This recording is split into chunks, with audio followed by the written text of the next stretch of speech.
நமக்குரிய ஒரு அதிகாரம் நமக்கு வேண்டும். நமக்கு அதுக்கு மாநில அந்தஸ்து வேண்டும். முழு மாநில அந்தஸ்து நமக்கு இருக்கும் பொழுது இன்னும் ஒரு சிறந்த மாநிலம், சிறப்பான மாநிலமாக நம்மால் கொண்டு வர முடியும். இப்பயே நம்ம சிறந்த மாநிலம் வந்துகிட்டு இருக்கோம்.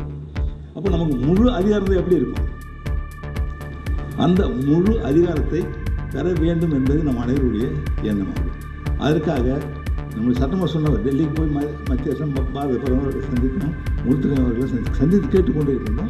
இன்னும் இந்த எண்ணம் நம்முடைய வலுப்பட்டு வருவதை நாம் பார்க்கணும். அதற்காக நண்பர்களும் போராடி வருகின்றார்கள், கேட்கின்றார்கள்.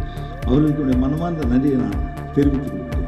ஏன்னா அது நமக்கு பெற வேண்டிய கட்டாயம் நமக்கு இருக்கின்றது. மாநிலத்தை பெற வேண்டிய கட்டாயம் என்பது நமக்கு மிக முக்கியமான ஒன்று.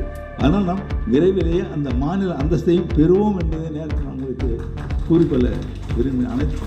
அனைத்து மக்களுடைய ஆதரவோடு, உங்களுடைய ஆதரவோடு நாம் மாநில அந்தஸ்தையும் நாம் பெறுவோம். அப்படி பெறும் பொழுது இன்னும் முழு சுதந்திரம் நம்முடைய புதுச்சேரி யூனியன் பிரதேசம், நம்முடைய யூனியன் பிரதேசம் இன்னும் சிறப்பான நிலையில் தனி அதிகாரத்தன்மையோடு ஆட்சியை நடத்தி சிறந்த முறையில் முன்னுக்கு கொண்டு வர முடியும், முன்னேற்றமடைய செய்ய முடியும், இன்னும் மேலும் பொருளாதார வளர்ச்சி நம்மால் கொண்டு வர முடியும். அதற்கு உங்களுடைய ஆதரவு மீண்டும் மீண்டும் தேவை என்பதை இங்கே கூறிக்கொண்டு